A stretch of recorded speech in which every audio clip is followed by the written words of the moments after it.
sell me on Aaron Rodgers. You don't need to sell me on Aaron Rodgers because I trust your opinion, but come on, sell me. Like I said, Minnesota is terrible in their secondary, and they're weakened with the pass rush because they lost all those guys. So Aaron Rodgers is going to have all day to throw, in my opinion. And when you give Aaron Rodgers time to throw, those deep routes, it's not just going to be Devontae Adams picking them apart, but you've got guys from the Saints to differentiate your stats with Traquan Smith, who I love, and Emmanuel Sanders, another guy on DK, 4,800 and 5K for Traquan and Emmanuel Sanders. I mean, those prices are so good. And you throw one of those two guys in there in your Breeze or Stafford stacks, and you're immediately going to be very different from the field. Why do you like DeAndre Swift from the Lions? Yeah, so coming off the bye, I expect DeAndre Swift to become the lead back, and I think it could be this week. Two other quarterbacks that I'm going to play a lot in tournaments is Joe Burrow and Justin Herbert. I think both these guys have tremendous upside. I think their price tags are still a little bit too cheap, so we're getting them at a value. Everyone's going to be paying up at quarterback, in my opinion, so paying down is going to be a little contrarian.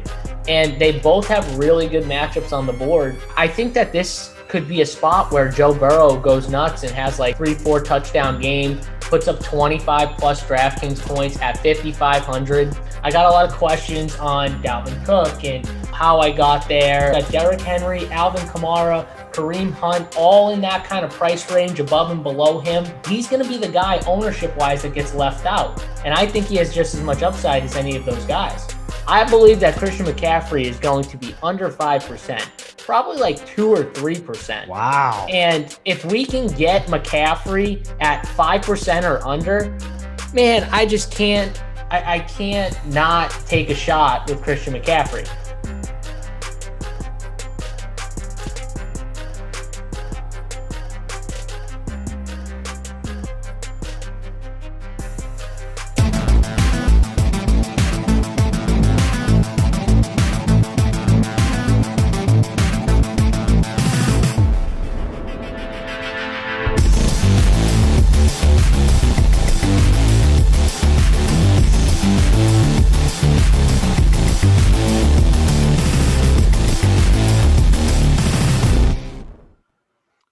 What's going on, everyone? Welcome to the Rumpier Sports Hardwood show for some Tuesday night NBA action. Got some solid 10-game slate here tonight with plenty of news. I mean, there's going to be news on basically every slate, but we'll go through, break it down.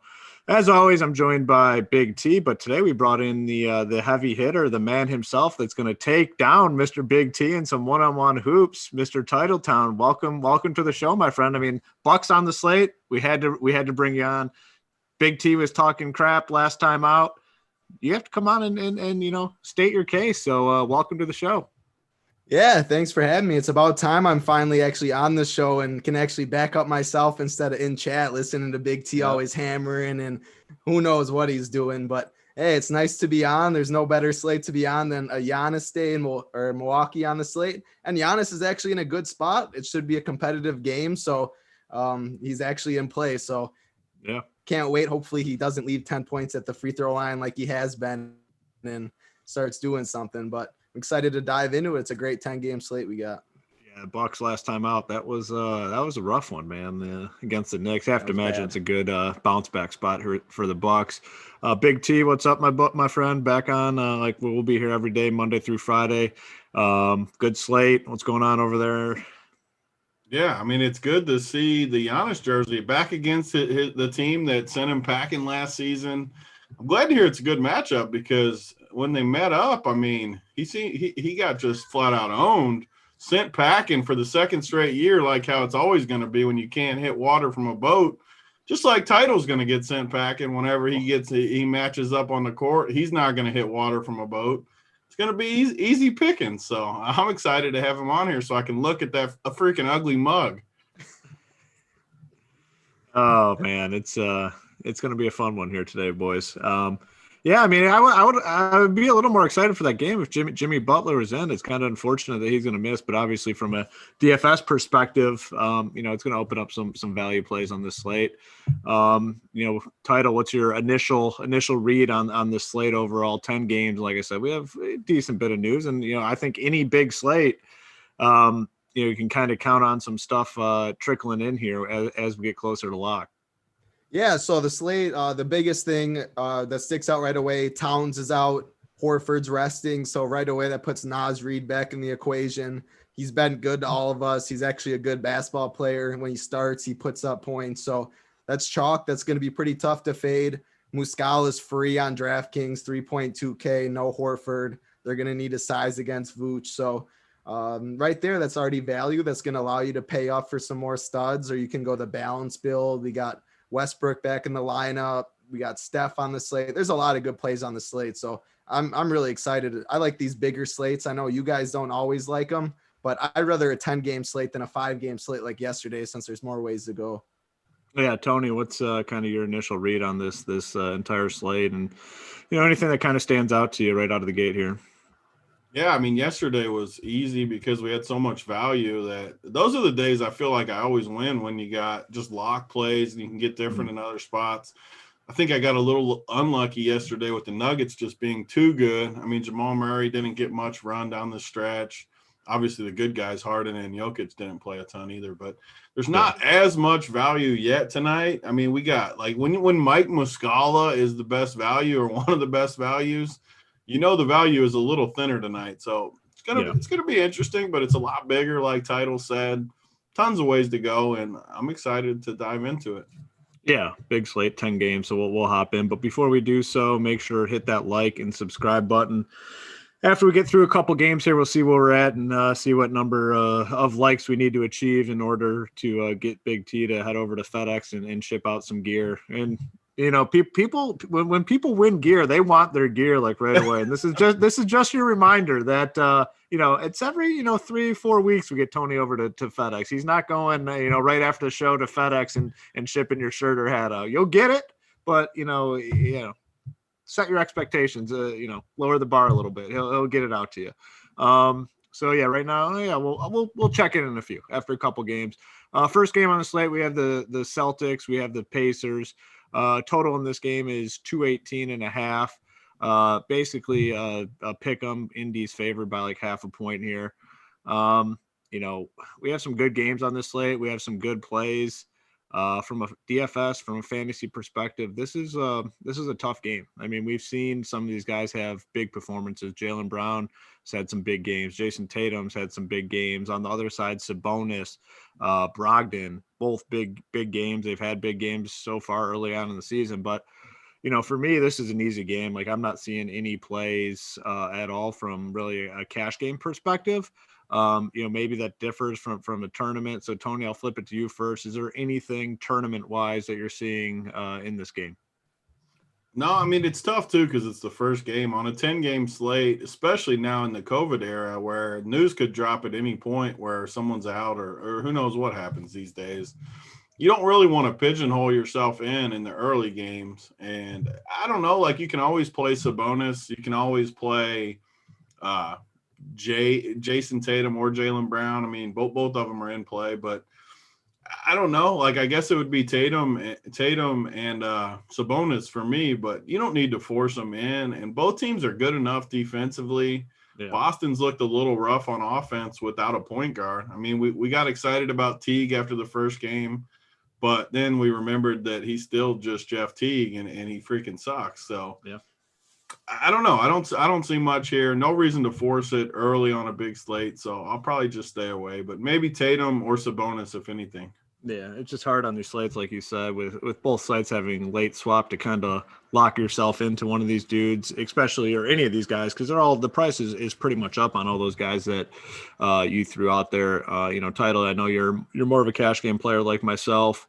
From a cash game perspective, like I said, I'm not seeing anything. We have that new piece of content that we released yesterday that Tony and I talked about and did the screen share on, like the cash player pool where every position, point guard, shooting guard, FanDuel, DraftKings, Mangone and I kind of toss in guys that are viable for cash games.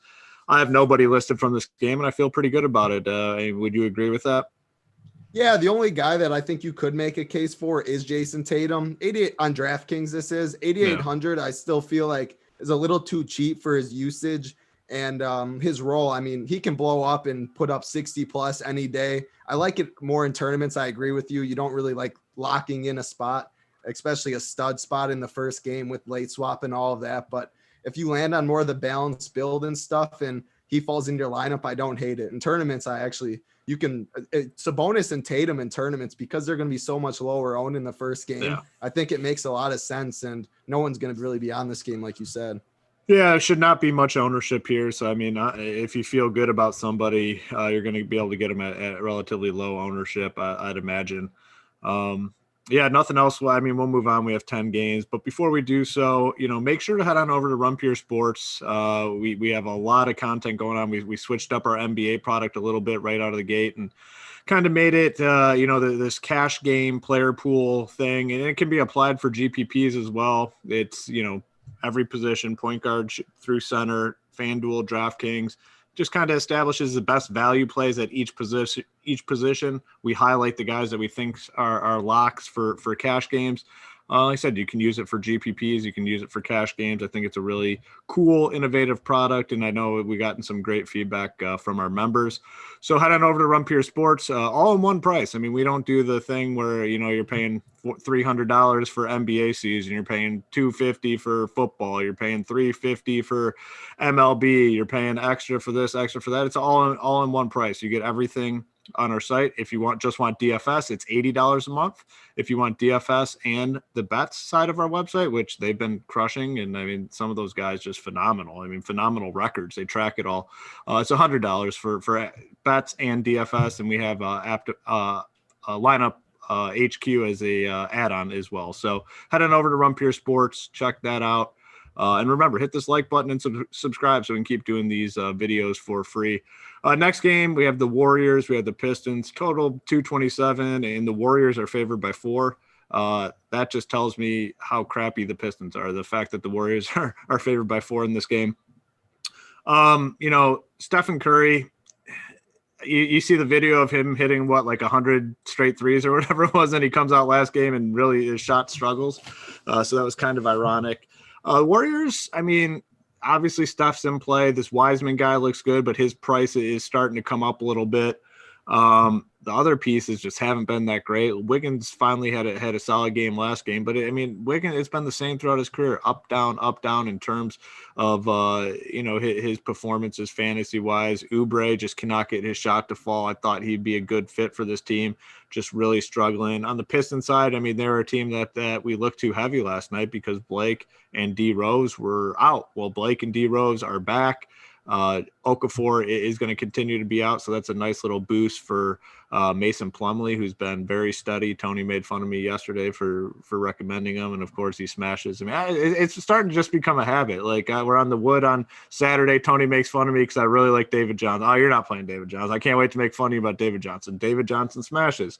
Mason Plumlee. Oh, you can't play Mason Plumlee. But I mean, Mason if you Plumlee played Plumlee, you didn't have Jokic and his 75 freaking point burger right up your ass. So I did play Jokic. So how'd you play both of them on? I didn't end up playing Plumlee. I played Jokic. Okay, then don't be victory lapping me. Well, Plumlee still did well. I mean, we can look at both dudes.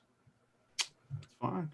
Yes. That's gonna be like Big T after I hit a little game winner on him too. He's gonna be taking too many L's. I didn't think it was gonna come down to a game winner. It's gonna the problem with like doing the stuff with Big T, like he refuses to take the L's. Like I took the L on David Johnson yesterday. What are you talking about? I mean, your worst take of all time. You still refuse to take the L on. I took the L on David Johnson. What are you talking about? Your worst take of all time. You are still refusing to take the official L on.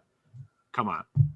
What are you known for? No, Carson Wentz. You've let this linger. You've let this taking the L. You've let this linger like too long now, and you're like officially like attached. You're attached to this. Because there's Carson nothing Wentz worse. thing. Let me explain something to you guys about takes. There's nothing worse than taking my L, then he gets traded to a good spot, crushes, and I got to retake the L the other way. That's not happening, boys. There'll be a time. Patience. You're better than this, Big Oh, D. we're gonna build this company up together. The three of us, some other guys. There'll be time for me to take an L down the road. Right now is not that time, though. It'll happen. I'm just looking out for you because I mean you're literally attaching yourself to this Carson Wentz take, which is just brutal. I mean, I haven't even talked about it in months. People want the L. I mean, not coming. You're a man of the people. You are a man of the people. People are demanding the L. I mean, if you want to continue on with the Carson Wentz thing, then I mean that's on you.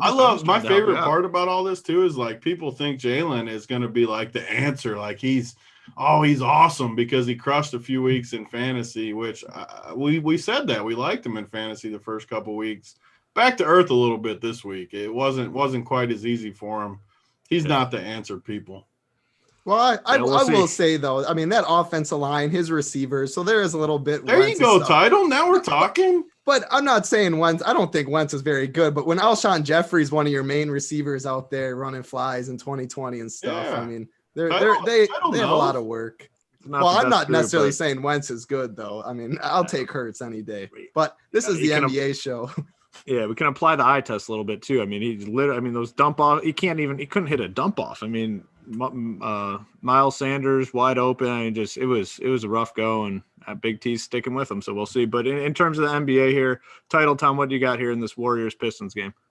Yeah, so it starts with Steph. Warriors, actually, I don't expect them to be blown out by 30 or 40. We might see Steph late in the fourth quarter and against bad defense. I think this is just a blow-up spot for Steph. I can see him going absolutely ham. He could have a 40 real points game. And I also like Oubre in tournaments a lot on both sides. His price came down, and yeah, he's been really bad, but I'm just buying in on the talent. It's been a really short sample size to start the year. I expect him to make a three once in a while. He's athletic. This is a good game. So I think you can even game stack this a little bit. On the other side, Plumlee is my favorite Piston. We saw what he did last year when he got the opportunity when Jokic and stuff were out. He's just a good basketball player, gets rebounds, steals, blocks. So this is one of those games with two bad teams, but it could stay close and be a lot of running and really blow up for DFS purposes. So I like the game.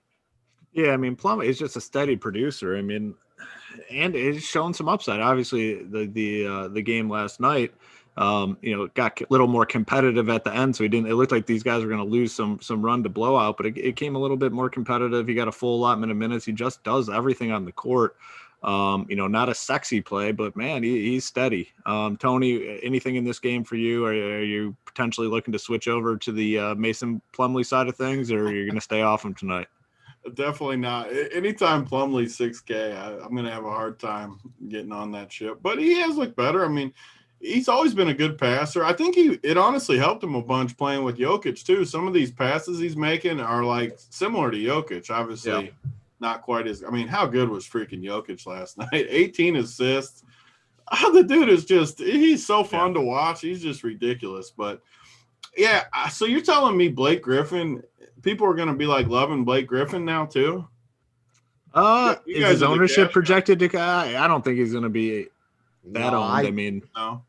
I mean, yeah, I think there's other plays. If it was a smaller slate, I could definitely see it, but I'm not expecting anything crazy. It's so annoying with Detroit because last night, like we see this Bay dude, Siku, these younger guys, even DeLon Wright, Killian Hayes, even Isaiah Stewart, all those guys last night.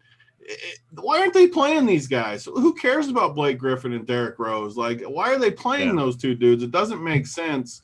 Play these young guys, let them develop a little bit. I mean, because they'd be fun tonight. If we could play this Isaiah Stewart at 3K tonight without Blake and Derrick Rose in there, I would love it. Like, give me that value, but you can't. I mean, Killian Hayes, 4,300.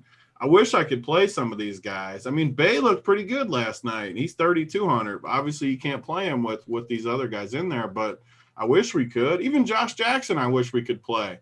Not with Blake and Derrick Rose in there. It's just you're not able to go there. They're willing to go so deep too into that bench. I mean, it's just so annoying. I mean, Wayne Ellington last night. How many minutes did he play? I don't know. He was definitely too out many. there. Yeah. 22 minutes. 22 minutes to Wayne Yeah. Ellington when you're trying to develop guys. Like, that doesn't make any sense. So I'm not going to play any Detroit guys. Golden State, you definitely obviously can play Curry anytime. And Detroit just doesn't have guards. So if you don't have guards, Curry should be able to eat and eat big time. So has to be in play. One of the better plays of the night. Like always with stars, you got to kind of decide when you get to the end which direction you want to go. But Curry is definitely in play. Wiggins, I've heard a bunch of Wiggins chatter today. I don't know if I can get on board. I mean, the dude hasn't done much this year, hasn't looked good ever. Yeah, he kind of had a bounce back game against Chicago. I mean, he got to. I still didn't think he looked good though. Yeah, I mean, I don't think he does either. But he got to 40 fantasy points. I mean, still 4 of 12 shooting, and he gets to 40 somehow. I guess that's I don't know, somewhat encouraging. I mean, it should be a good spot for these guys tonight, though. I mean, Golden State's still going to play the same tempo. They're still going to. They're going to run and gun like they always have. Detroit isn't going to be able to really match up. I like these guys. Even the Toscana Anderson guy that started, if he starts again on a slate without much value, I mean, 3,100. Me and Hoop have talked about this for the 6 years we've done shows together, but you just don't need much from him. If he gets 18 at 3,100, you're fine with these studs. So I don't hate him, and he might even have a slight bit of upside against Detroit at that price point. Yeah, I mean, those cheap dudes, if we don't get more, I mean, right now, like you said, the main dude is Muscala, and that's that is not secure. I'm guessing we get something before contest lock, but we'll see. All right, next game, we have the Raptors. We have the 76ers. Total 219.5. Philadelphia favored by 1.5. And this is another kind of tough game from a fantasy perspective. Two teams that are willing to kind of grind it out a little bit. We like the Raptors because their guys play so many minutes early on in the season. I don't know. I'm just not too sold on that situation. On the 76ers side of things, kind of seems like they're easing into it a little bit. Got blown out the other night. We haven't really seen Embiid play a ton of minutes. I'll tell you one guy who freaking sucks. I mean, Ben Simmons is just not good at basketball. Like, he is simply not good at basketball, and it's painful to watch that dude play basketball. Like, I cannot stand. Like, Ben Simmons is officially my new Andre Drummond. You guys know I hated Andre Drummond. My new guy is Ben Simmons. He is awful. Tony, I'm going to throw it to you first. I think you're willing to back me up on this one, correct? I mean, I definitely don't like anybody that can't shoot. I don't like skill-wise.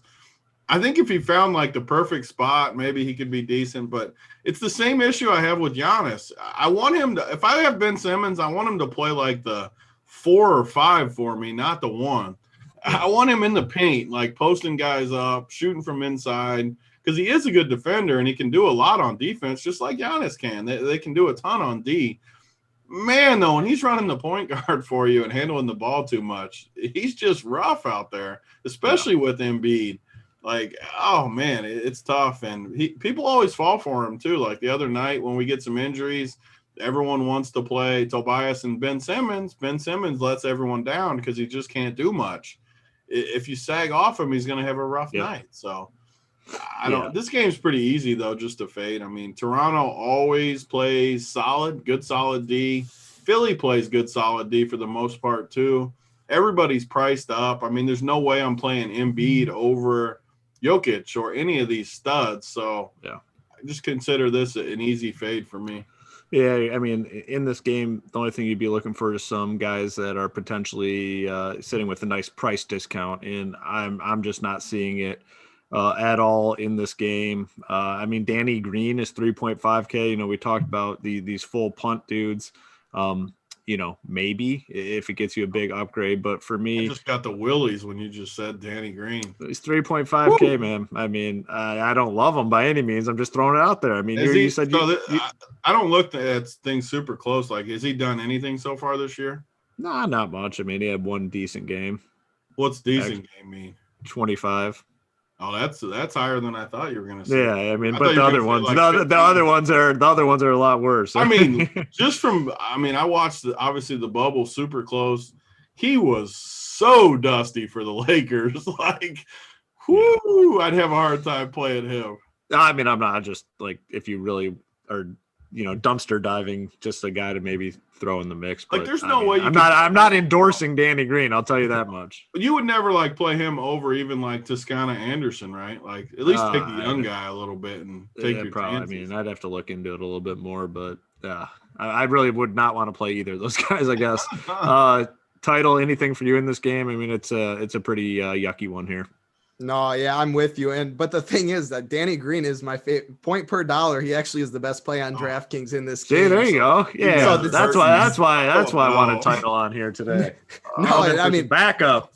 But I mean, no, I'm not making a case for him. I'm completely fading the game too. But for DraftKings, you get the 3-point bonus. So that's the one thing Danny Green can do occasionally is make a couple of threes. But no, it's a total fade. And that just shows how bad this game is if Danny Green's the top point per dollar option in it. So and you take a 10-game slate and you just put it to 9 games just that easily by fading a whole game. Yeah, perfect. We'll head on over to the next game. Before we do so, after us leading right up to lock, we have JSU and Mangone. That's part of the premium membership at Rum Pure Sports. They take you right up to lock and kind of break down any news or any questions that you have right up to lock. I believe they start at 6:15 Eastern time. So if you have a membership at Rum Pure Sports or you want to check it out, you can sign up obviously over there for our premium package. Our next game is very interesting from DFS perspective. The Bulls and the Wizards, massive total in this one, 237.5. Wizards favored by 6.5. On the Bulls side of things, kind of after a slow start to the season, got it together against the Warriors. Zach LaVine came out with a big game. I'm expecting LaVine to have a big season this year, and finally had a big game last time out against the Warriors. I wouldn't be surprised if he kind of goes back to back in this spot against the Wizards. Markkanen got banged up, I believe, last game. Haven't heard. Is he officially questionable to play? I haven't heard any questionable. Yeah, so he's questionable. If he were to sit, I think a guy like Otto Porter would get a pretty sizable boost. Kobe White, another guy, high hopes coming into the season. Hasn't really gotten it done, but this is a good matchup. He could definitely get things right in this spot. On the Wizards side, Westbrook sat last game, so we kind of loaded it up on the Wizards. He's back now. Kind of back to typical Russ type performances. Bradley Beal's price is up. Tough to probably play him with Russ in the equation.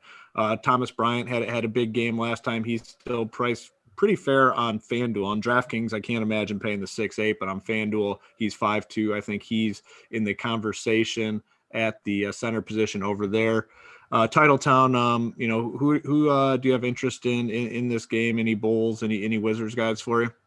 So yeah, you hit it pretty much right on the head. I mean, it's the best game environment on the slate. The things that stick out to me right away is Westbrook's a lot more fairly priced on DraftKings than he is on FanDuel, and Thomas Bryant's a lot more fairly priced on FanDuel than he is DraftKings. So that's the thing that sticks out right away. For tournaments, though, I love Bradley Beal in this spot. People are going to be off him now that Westbrook's back in, and I've been playing Bradley Beal to start the year, first game of the year with Westbrook and all that in. This is still Bradley Beal's team. He's the guy. He's a very good basketball player. He's always going to get his shots up. He can rebound, facilitate. So anytime Bradley Beal is going to be overlooked in a game environment, that's my favorite of the day. I think he makes a ton of sense for tournaments and one of my favorite tournament plays on the slate. We're talking about bad value and Danny Green being 3,500 and stuff. I'd rather just go to Thomas Satoransky at 3,500 in tournaments. We've seen that he's actually a solid basketball player when he gets the minutes. He's getting about 22 minutes a game, and when he gets it, he performs. So it's not a cash play, I don't think. It feels a little uncomfortable since he's coming off the bench and his minutes aren't very stable. But in tournaments, in 22 minutes, he could have a 30-point game. He rebounds, he gets assists, puts up points. So that makes a lot of sense. We do definitely have to look at Lauri Markkanen news. Everyone would get a bump. More shots would go around for everybody. And then I mentioned a little bit, but Thomas Bryant on FanDuel, just 5,200 is way too cheap. And Thomas Bryant does it all. We saw his ceiling yesterday, and he's a good basketball player. So tons of pieces in this game. Yeah, for sure. The Markkanen news is kind of one of the bigger things that we're waiting on. There's not a ton of news outstanding. Like we said earlier, though, I'm sure something will pop up. But Markkanen, it would be a boost for probably all these guys, Levine, White, Otto Porter, Satoransky. Tony, I know you like big totals in the NBA, and this is the biggest one on the slate. What's your interest level in this spot on this 10-game slate?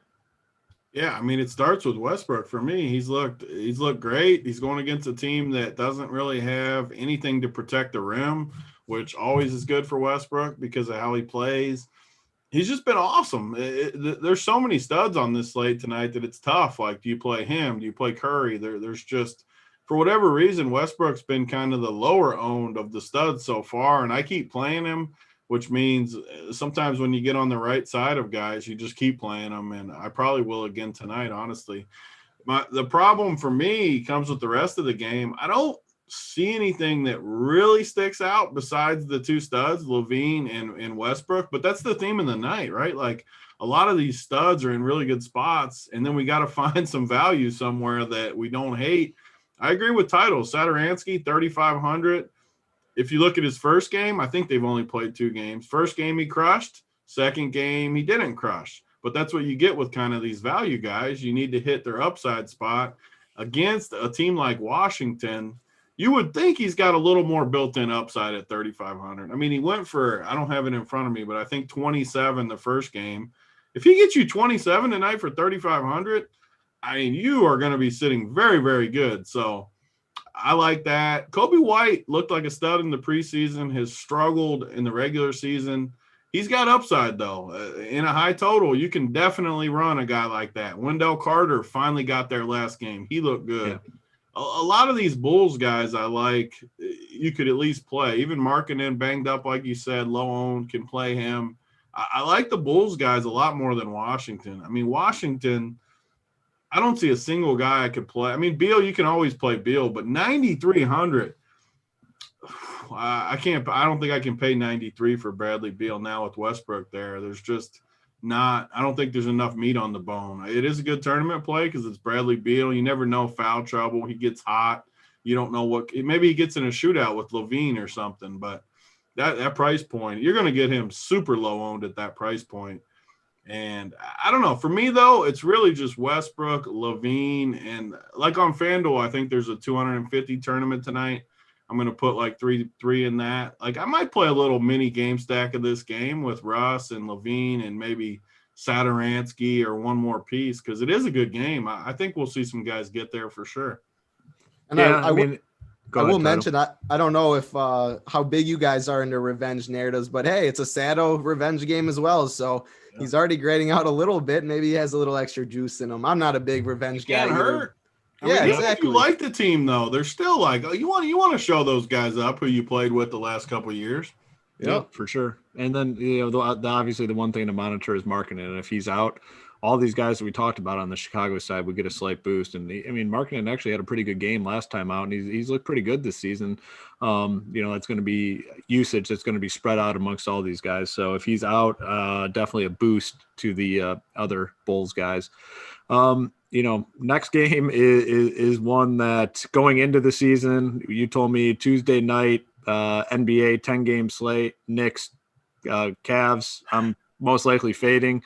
But, man, there's some juicy plays in this game. The Knicks just continue to run their guys heavy minutes. Cavs, no Kevin Love, so that's going to be a boost to quite a few guys on their side.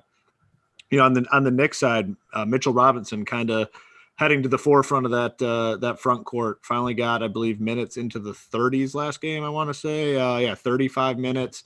Obviously, high upside guy with the blocks and the energy that he brings. Julius Randle's looked pretty good this season. Elf Payton's coming off a big game, and he kind of stands to be pretty popular on this slate.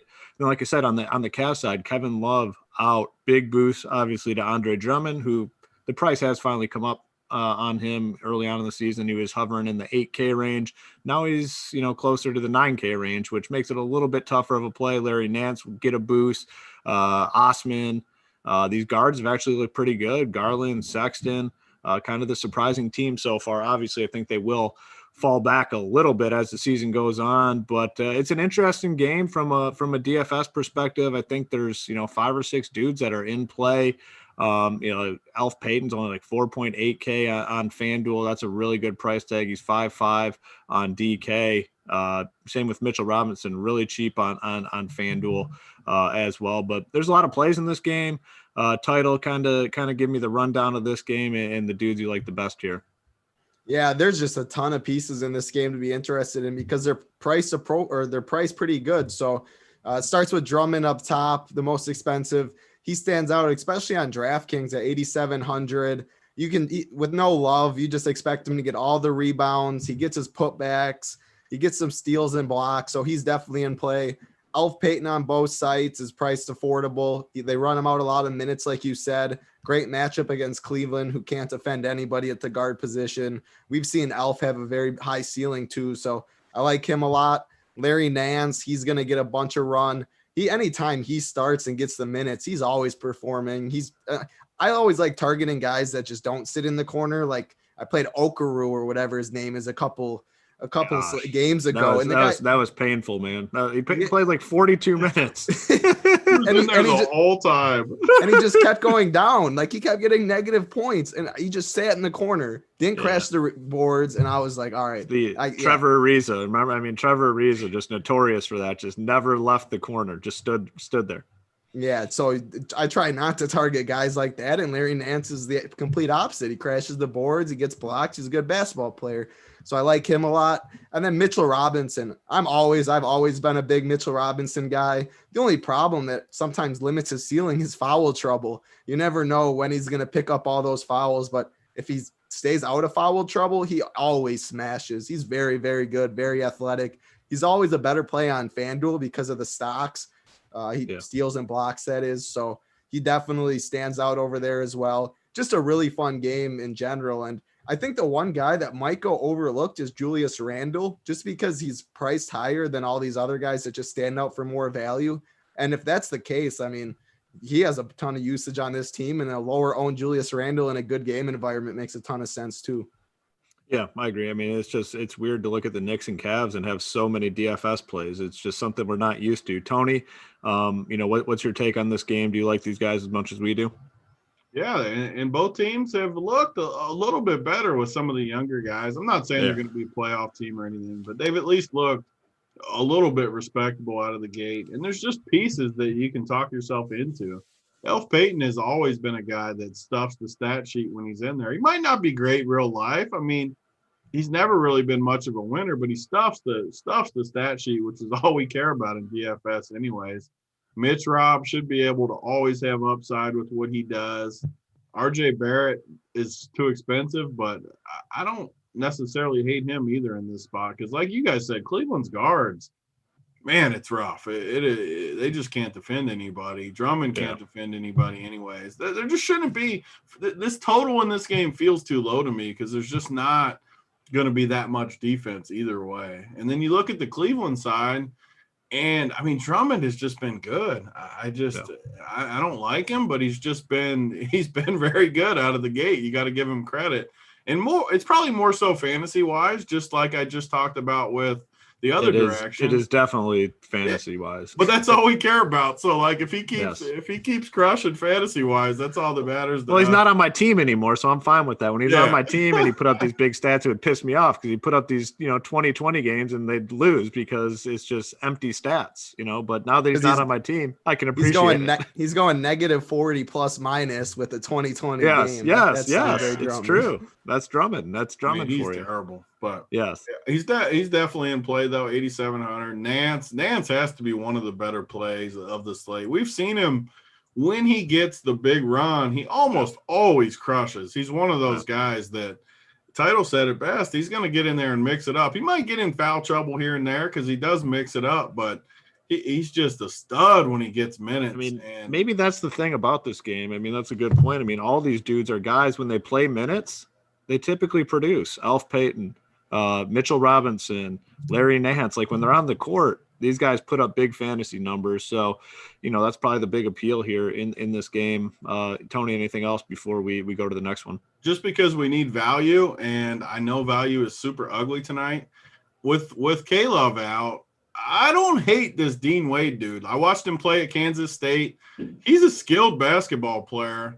he may take on a more of a Kevin Love type role, and he's 3K. So again, like we talked about, there's just not much risk with the 3K guys if you assume he's going to play 20 plus minutes, which I think he would. I think he'll be in that range, like 20 to 25 with Kevin Love out. Even if he gets less than that, he's 3K. He's pretty skilled. I don't hate it for 3K in tournaments.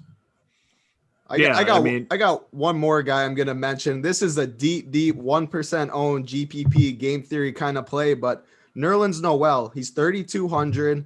He's at center, so he's a direct pivot off of Muscala. And it makes sense if you're expecting playing the game theory route of Mitchell Robinson's going to get in foul trouble, because that's very possible that he does. If he picks up 2 quick ones, we know Nerlens Noel dominates in the minutes he gets. He's another good basketball player who gets rebounds, can put up rebound or putbacks, and just get a lot of stuff. So he's 1% owned. Don't go crazy. Don't play him with Mitchell Robinson. That makes no sense. But if you're taking that approach of Mitchell Robinson's going to get in foul trouble, which he does all the time, because he's got to match up with Drummond too. So it's a bit 1% owned tournament play that could break the slate. Yeah, I don't hate that at all. Another guy, if he gets minutes, he typically does well fantasy-wise, backing up a guy that has a history of falling into, early foul trouble. So I don't hate that at all. Next game, Bucks Heat, 226. Bucks favored by 6. The Bucks coming off a brutal loss to the Knicks. Have to imagine pretty good bounce back spot for them. And then on the Heat side, no Jimmy Butler tonight. Obviously a little bit disappointing. Would have liked to see him in this matchup, but he'll be out. Provides a big boost for some of these other dudes. Hero, Duncan Robinson, Bam, Dragic, all get quite a big boost with Jimmy Butler out. Title Tom, man, I mean, this is your squad, the Bucks. Like, I can't go to Tony first. I have to throw it to you first. What's your read on this game? Do your Bucks bounce back here tonight? Well, I can't be biased on DFS and on the show, so I got to start with the better play on the slate, and that's Tyler Hero in this game. With no Jimmy Butler, Tyler Hero is just way too cheap on both sides. We saw what he did in the bubble, and when he gets the chance, he definitely doesn't lack confidence. He's a very good basketball player. He's now the point guard. He brings up the ball, so he has more usage, more assists rate. So he stands out on both sides because he's just too cheap. Goran Dragic and Bam too, especially on DraftKings, they stand out because of the multi-position eligibility. Well, actually, they're only point guard and center, but other guys have it, so they're easier to fit. And I mean, with Jimmy Butler out, people need to step up on the Heat team, and I expect them to play a lot of big minutes because this is the Bucks, this is the Heat. These are 2 of the top teams in the East, and they both want to win a lot. So I like this game to stay competitive and run out the minutes. So. And the only Bucks guy, though, I have interest in is Giannis, really. On FanDuel, I can make a case for Drew Holiday a little bit. 6,400 feels too cheap, and I expect him to go overlooked in tournaments. So I do like Drew over there more.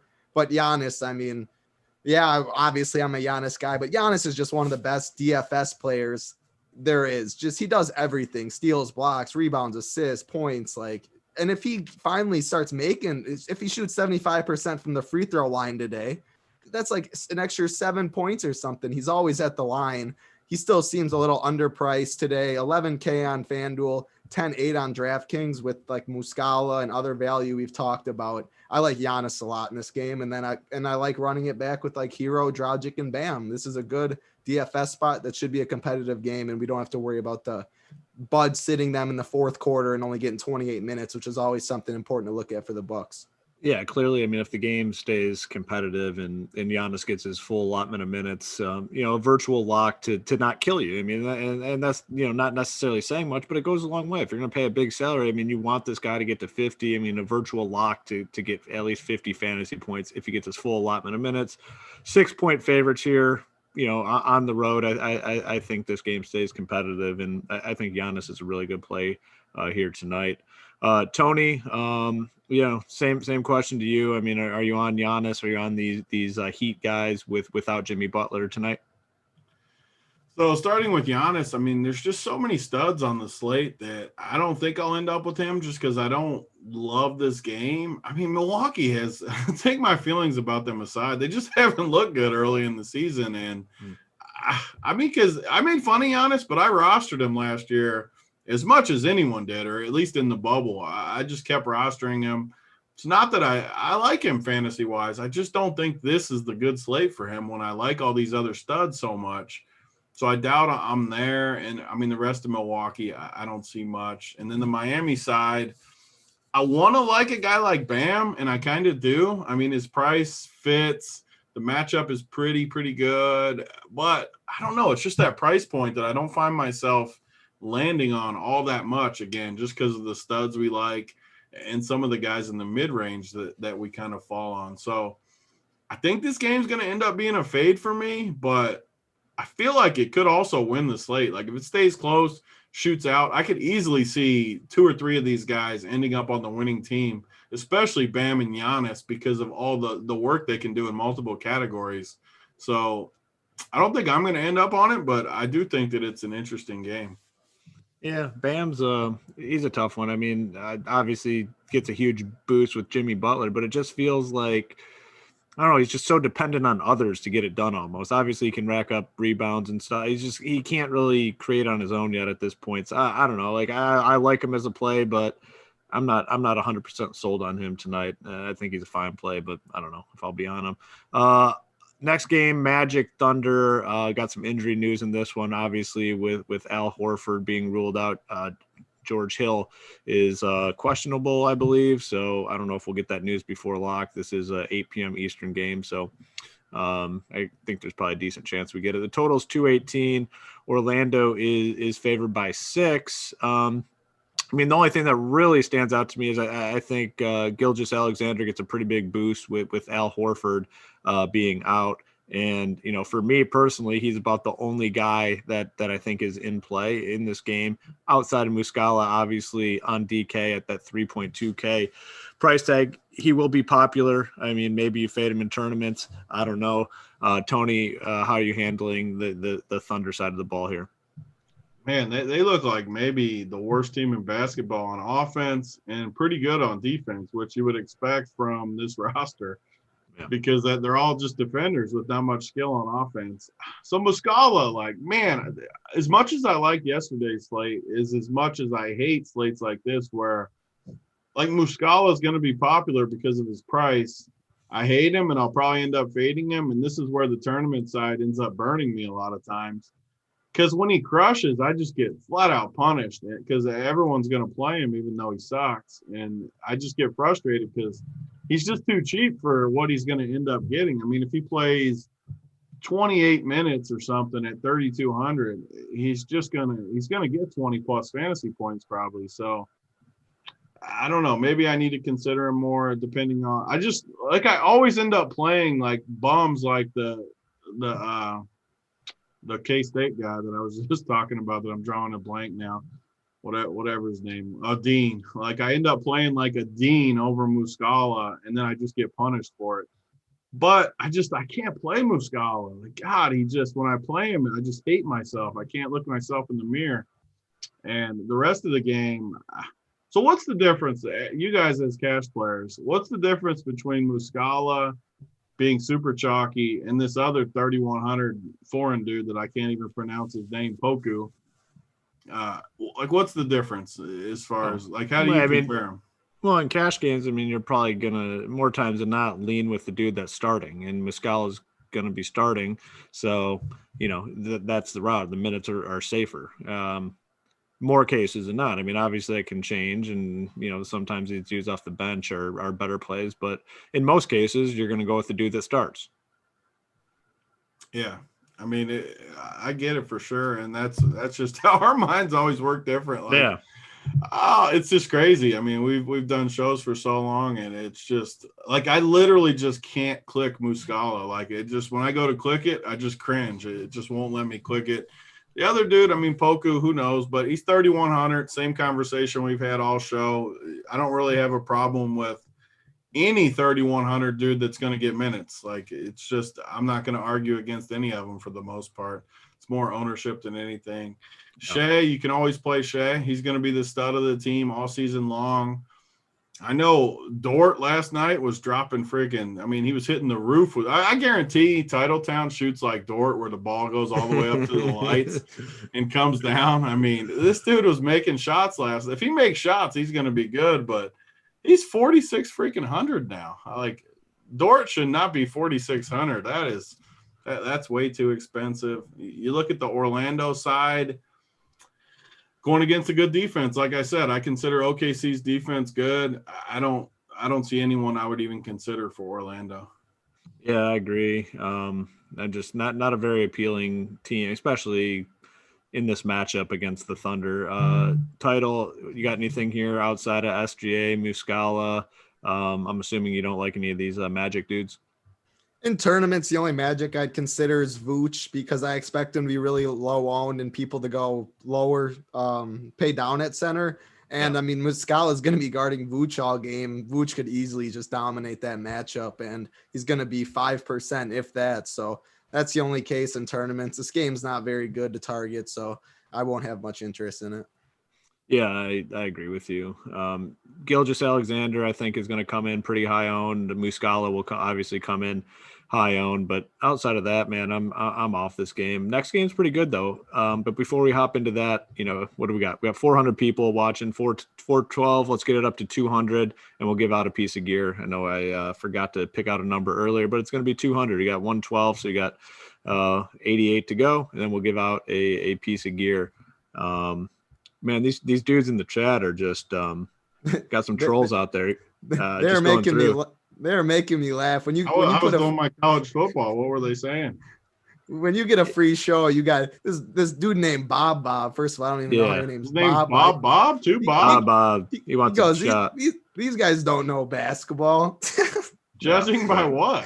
Yeah, I mean, what's your criteria, Bob? We're curious to know. And then this other dude, Mike Gray, saying I'm ducking him for 1K. It's like, dude, I have games posted in the lobby. Go take them. Like that's like my biggest pet peeve when people say, "Oh, I want to play this guy." Well, I know, but it's just someone talking. It's just annoying. But Bob, I mean, dude, if you don't like what we're saying, just get the hell out of here. I mean, it's a free show. Just hit that X button and move on. I mean, it's very simple.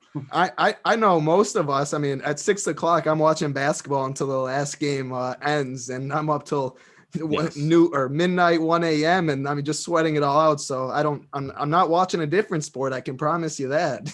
All right, Title. Here we go. You're the new guy on our show here. I want everyone in the chat to come up with their best comment in regards to Bob. Whoever has the best Bob comment, Title picks, gets the gear. I don't even care if we get to 200. We don't need to get to 200, but I hope we get to 200. But if your best comment about Bob, Title's going to pick, and you win some gear. I like it. It's going to be tough to beat the first one out of the gate, though. My boy Cheddar Bob from 8 Mile. I like Cheddar Bob. That's a good comment. Let's see. Cheddar what Bob. Is it? I might have missed it. It might be too far out. Just said Cheddar Bob. That's what he said. Cheddar from 8 Mile, the dude that shot himself. Cheddar Bob. All right, I got it now. Yeah. I'll keep an eye. Oh God! All right. Well, you got 3 more games, and some good ones here. At the end of the night, we have the Pelicans, we have the Suns. The total 222 in this game. Suns are favored by 2.5. And obviously a lot of plays here. The one issue is some of the prices are starting to adjust a little bit. On the Pelican side, I think Brandon Ingram's going to have a big season. Good price on DK. I don't mind that 8.2K price tag. On FanDuel, he's up to 8.6, a little bit tougher. Same with Zion. 8.6, I believe, on FanDuel. 8.1 on DK, a little more in play. On the Sun side of things, Chris Paul has a good price tag on both FanDuel and DraftKings. Devin Booker has an egregious price on DK. I mean, I can't imagine paying 9.1K for Devin Booker. He's 7.5 on FanDuel. Still don't like him all that much. I don't like his role with Chris Paul out there. Like, if I'm playing Devin Booker, I want the ball in his hands. That's just not the case, really, with Chris Paul out there. Ayton, tough start to the season on him. Like he had some big games last year. Foul trouble has kind of plagued him a little bit early on, but he's going to get it going at some point. I do have some interest in him. Tony, throw it to you first. What are you doing with this game? Obviously, I think there's some pretty appealing plays here, but I think you kind of have to be price sensitive when going through them. I'm too distracted here from Bob. He said, how about changing the show to 3 dudes gambling in their mom's basement? I mean, 2 of us 3 have multiple kids and a full family, and the other one's just out of college. So, like, whatever. I mean, just a horrible take. I mean, there's 3 plenty dudes of people gambling in the out. I think he's barking up the wrong tree. I mean, he's just first we don't know basketball. Now we're living in our mom's basement. Yeah. Believe me, I wish I was living in my mom's basement sometimes when I'm yelling at the 3 kids. But hey, if he wants to play head-to-heads, I'll put him in his mom's basement real soon. Yeah. If you want to step up to the plate, I mean, you'll be putting that house up for sale and moving in with your mom for sure. But back to this game though. Part of the issue is just like Hoop said. He said it best. Like, I love Booker. I'm as big a Booker guy as there is, but he's priced like the guy without Chris Paul. His price just isn't accurate early in the season. You can't pay $9,100 for Devin Booker with Chris Paul there with the situation like it is. Same thing kind of goes for Chris Paul. I think his price is decent, but I feel like there's not a ton of skin on the bone there with Devin Booker soaking up usage too.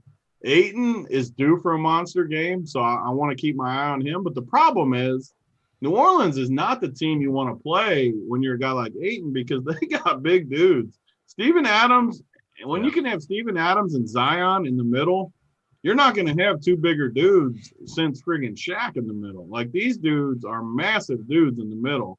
Like, there's no way Zion's not 300. I refuse to believe. When they keep saying he's like 270, 280, that dude is 3 spins. He is a big boy. And same thing with the New Orleans guys. The prices aren't that great. I wish Bledsoe week never ended so all the chalk people like you guys can keep playing Bledsoe on me. But he's got to be out of the picture right now. Is he finally gone? He gone for sure. Gone. There's better plays. There's definitely better plays. Chat every night was tilting this friggin' Bledsoe. I mean, Title, you got to be happy he's off your team now because he was. Whoo! I've been lobbying for that forever. He makes people around him worse. He is talk about Dusty. He's the king of the Dusty throne. He's bad. He's brutal. Yeah, I don't like him at all. And I know a lot of people don't like Lonzo, but Lonzo is just way better than Bledsoe. I would much rather have Lonzo. You got guys like JJ Redick. Just sit Bledsoe down. Like, just doesn't seem like a good fit. Like, I don't know. Like, it's just like what he does is just not needed. Like, you have like Ingram who could obviously handle the ball easily. Lonzo Ball, I think Redick with these dudes in the starting lineup would be just a lot better. Title from a DFS perspective, any plays for you in this game? Yeah, so right away Zion stands out to me, especially on DraftKings at 8,100. My two favorite players pretty much in the NBA are Zion and Bradley Beal. And Zion, this guy is gonna just be a superstar. Like, his ceiling is through the roof. I mean, he's just dominating right now. He gets offensive rebounds like no other. He crashes the glass, gets putbacks, gets to the line a lot. He just fills up the stat sheet in every way. 8,100 feels like a value, to be honest. So I like him a lot. DeAndre Ayton makes some sense on DraftKings too, because I expect his ownership to be really low because he's been in foul trouble. He's put up duds. Yeah. People always game log watching. We've seen DeAndre Ayton have a massive ceiling in the past. He can dominate, but it is a tougher spot for him against Steven Adams. So I don't have too much interest in this game outside of Zion. Man, Title, you got a tough decision coming up. There's some really good comments in there. It was a great game, honestly. Like, when you said that, that's a great chat. Yeah. Bob sounds like something you pay for after a massage. Bob rostered Carson Wentz all season. He's acting out of pain. Right now, my favorite was Jay Reed. That's always in Discord and stuff too. This said dry workbench for slob. Mm-hmm. If you want to win this gear, man, you gotta get creative because there's some winners in there. There's definitely some winners. And get the likes up, damn it! Like, we're trying to have fun, and we're sitting at 144. Yeah. Just hit the button. Always got to be halfway. Like, whenever people actually click the like button, we always end up halfway. So if we were at 225 right now, that would mean everyone that's actually in here click the like button. Yes, just do it. I mean, if you're taking part in this game, I mean, we're just trying to have fun, but the likes, come on, that helps us out a little bit. Make it happen. Come on, please, Someone please. said Hunter Weaver goes, Bob is the guy who plays Vegas. Dave Whale plays. Yeah, that one. Oh, that's a good one. Wow, there that's is. a good one. I don't envy you, Title. I mean, this is going to be a tough job because there's some real good ones in there. Next game, we have the Timberwolves. We have the Clippers. The total is 227. Clippers big favorites, minus 10.5 in this game. We already know Karl Anthony Towns is out. That puts Naz Reid at the top of the value plays, the guy that just when he's out in the court, we talked about some of those dudes in that Knicks Cavs game where if they're on the court, they produce. Naz Reid, when he's on the court, he produces. He's going to be very popular tonight. On the Clippers side, I guess another huge piece of news is whether or not Kawhi Leonard plays. He's questionable. Kind of thought he wasn't going to play, but we haven't heard any additional news at this point. Obviously, if he's out, a big boost to Paul George, big boost to a guy like Batum, who's actually been pretty productive, big boost to Lou Williams. It'd be big boosts all around. So, it's a late game, probably not going to have the news. Leaving some roster spots open for this news could be wise for some of your tournament teams. I'll throw it to you first, Tony. How are you handling this Kawhi Leonard news? Are you letting it affect your lineups and, maybe leaving some spots open for the news later in the night?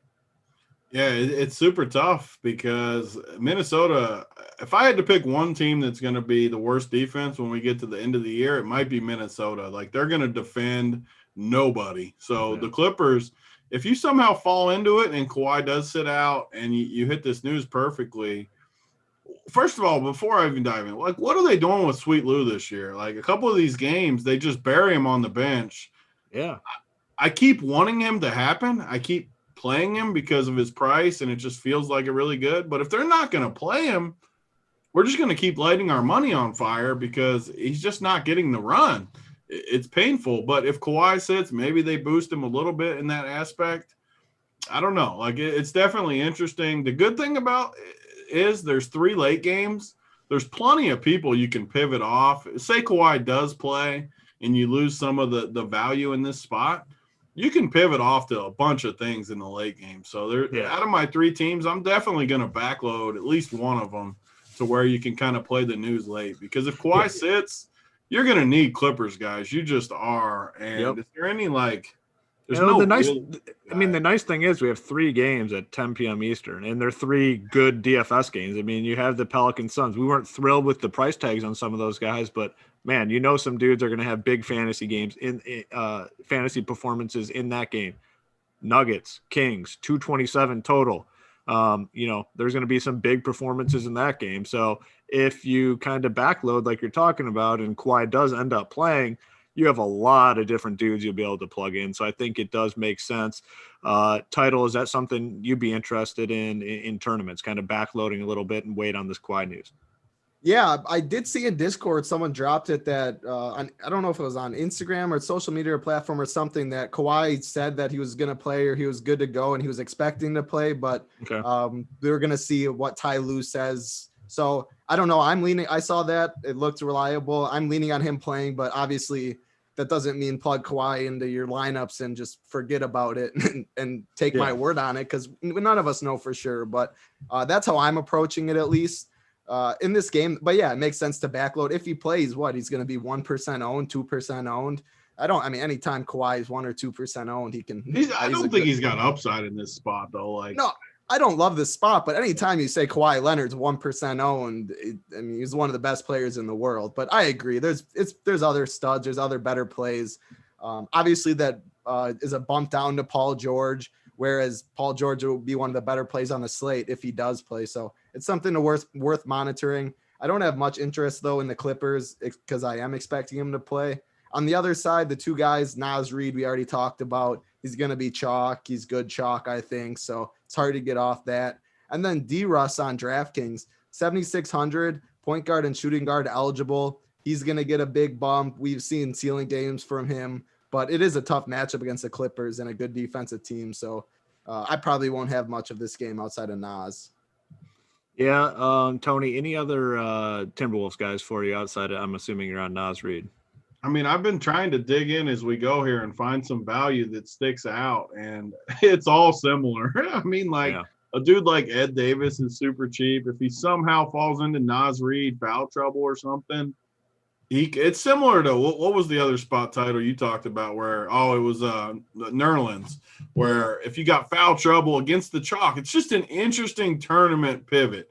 Naz Reid is going to be very popular tonight for good reason. He's too cheap. But if he catches some foul trouble and Ed Davis comes in at 3,400 and gets you, this is like a play I could see like JSU making when he ships these tournaments. Go heavy on Ed Davis. Somehow you catch foul trouble or just he does good. I mean, there's lots of things that can happen in a basketball game at 3,400. If Ed Davis gets you 25 tonight and Naz Reid gets 14 because of foul trouble or injury or whatever happens, you have a chance to win every tournament on the site just by that one little pivot. So, yeah, it's not optimal, but we got to find some value somewhere. There's not much better spot than pivoting off some of the chalk. I see names like Malik Beasley, Culver, Batum being thrown out there. I just think it's too big of a slate, and there's other plays that are better. If any of you guys, people are talking about them. So if you like them, I mean, they're going to be 1-2% owned. So I guess you can do it, but I just like other guys in the range that have a bit higher ceiling. So this people were literally peeling themselves to Batum those first two games. Like they were loving themselves some Batum, and then he came back to earth in a hurry in game 3. I just can't see it. Like, I don't understand why they're playing Batum over Lou Williams. I don't understand that. It's bizarre. Another thing I guess we didn't mention was Koji's out too for the Timberwolves. So that's why, I think D Russ gets I think gets the biggest bump out of that with the Koji, but I think that's why other people are asking about it. It's a tough matchup though. Clippers play defense. Exactly. One last game here. It's a good one, but before we get to that, you guys, I mean, just hit the freaking like button. 179. Let's get us up to the 2. Titletown. We'll have his winner of the gear picked and ready to go as soon as we get to the 2. We also have a promo with Monkey Knife Fight going. If you use Run Pier at checkout, you get $50 free on their website. We have a channel in our Discord, 100% devoted to Monkey Knife Fight picks. We have videos that Title and Holden do, kind of going through the Monkey Knife Fight picks. So head on over to Monkey Knife Fight, use that promo code RUNPIER. And as I said earlier, we have JSU and Mangone leading us up to lock. That's a premium show. So if you want to watch that, head on over to runpiersports.com and become a member. Last game is the Nuggets and the Kings, total 227. Denver is favored by 2. Nuggets coming off a very impressive win last night against the Rockets, looked really good. I'm sure Tony was peeling all night long to Jokic and his 18 assists. He looked phenomenal. He's looked phenomenal all season long. Jamal Murray looked pretty good. Left for a little bit. I believe it was an ankle injury, but came back, and I think he'll be fine to go tonight.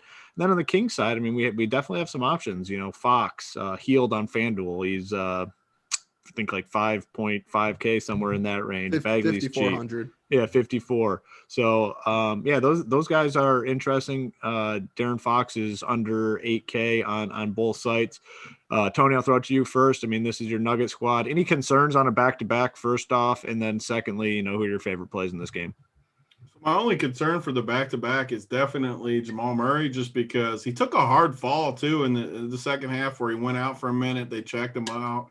He got shaken up a little bit. So I think he'll play, but I mean, I wouldn't be shocked if they just said he's out tonight or something, just to get him fresh on a back-to-back. But Jokic, I mean, I can't say it enough. We talked about it on the betting show, 25-1 to win the MVP. And I think he has a much better chance than 25-1 to win this thing, because he's going to average close to a triple-double.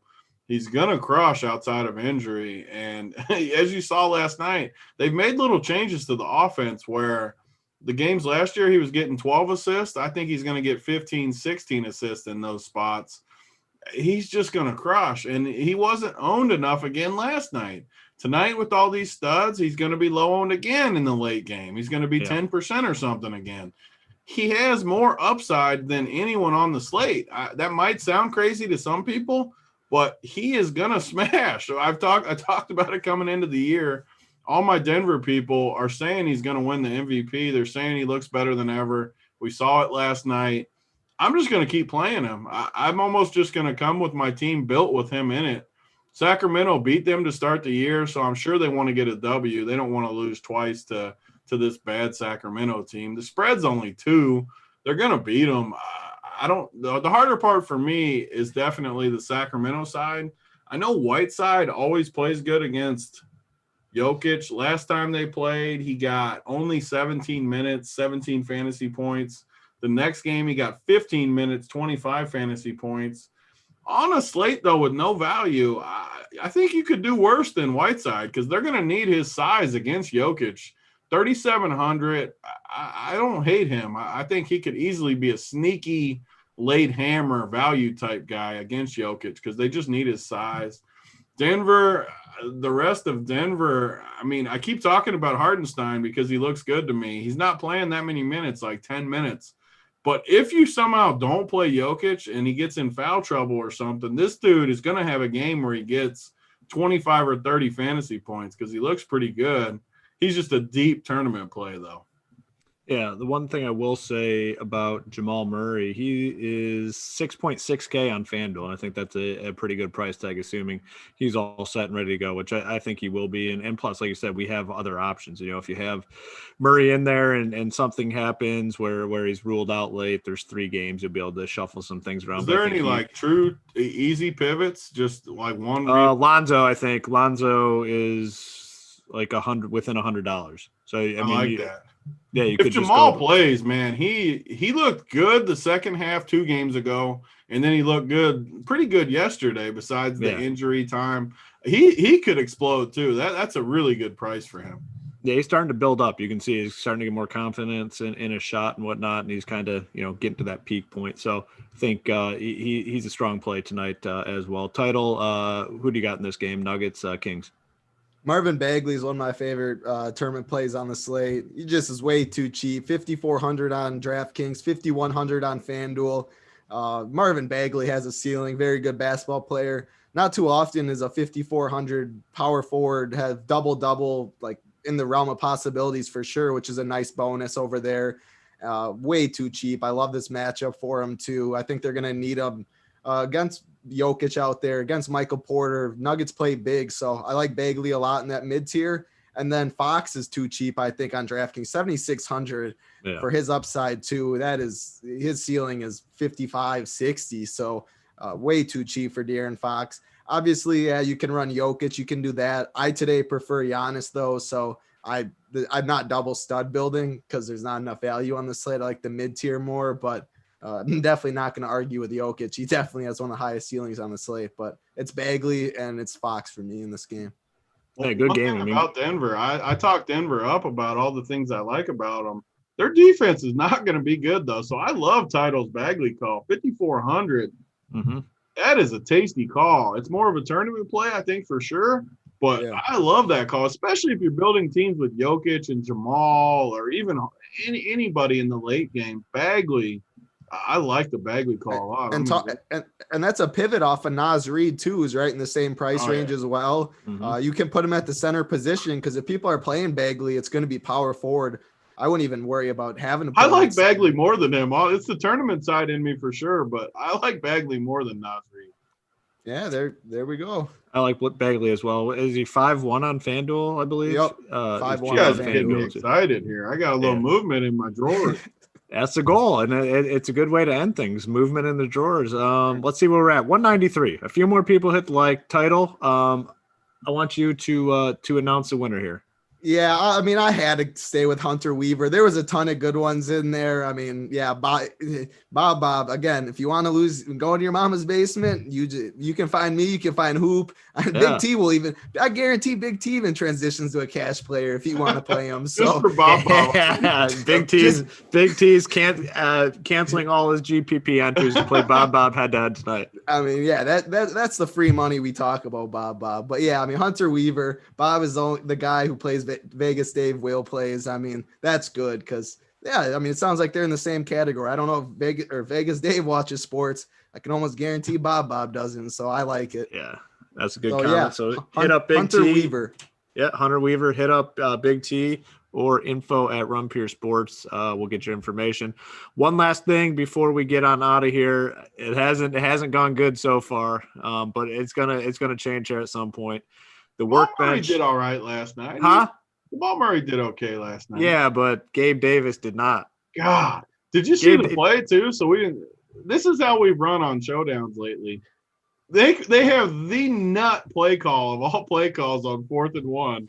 House call to Gabe Davis. Did you guys see this? Yeah, House call to Gabe Davis and Belichick calls the timeout. Yeah. Oh, Double move. He had him so toasted. It's the perfect play call. It was painful. So painful, but we're coming back tonight. We're gonna have the winner. The workbench play of the night is. I gotta look. You need time. Get Title's favorite player for a minute while I gotta look. Marvin Bagley. Marvin Bagley is Title's workbench play of the night. I like the Bagley call a lot too. I was thinking. Are you guys tag team in the Bagley play tonight? Feel the man. I can't get sloppy. Are you guys going Eiffel? You can go Eiffel Tower. You can go Eiffel Tower. One in front, one in back. Something good here. I like to get a little more creative with it. So when Big T needs too much time to think, I know you got one kind of in the top of your head while he's thinking. The good guys are like the good. So tonight the problem is all my teams I got like these studs, and then I got the cheap guys that I'm taking chances on. I can't be one of these 3K guys as a workbench play. Yeah, I'll tell you mine right now. It's not like it's not a cheap dude. I'm going Brandon Ingram. I think he has a big season. That's a good workbench play call. Yeah, he's a I don't think he'll have high ownership. Dude has massive upside. Zion will obviously be owned. Give me Ingram as the hoop workbench play of the night.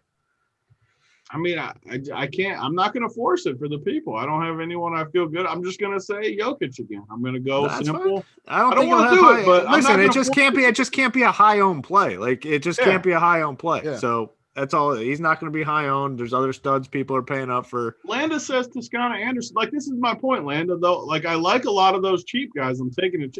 Can't be my workbench play though. I gotta give something reliable on the workbench. Yeah, workbench, you need reliability. Jokic is reliable. Should not have high ownership. That's the only caveat. The only caveat is it can't be a high owned play. He won't be high owned. Like if he goes out and gets 50, that's not enough. No, that's not understand. 70 again, like last night. He's got to get 60. So, all right, cool. That's going to do it. Like I said, JSU Mangone are leading you up to lock at about 6:15 Eastern. That's a premium show, so head on over to Run Pure Sports to get access to that. For Titletown, for Big T, I'm Hoop. Good luck to everyone in your contest. We will be back tomorrow night to break down that slate. Good luck, everyone. Good luck, guys.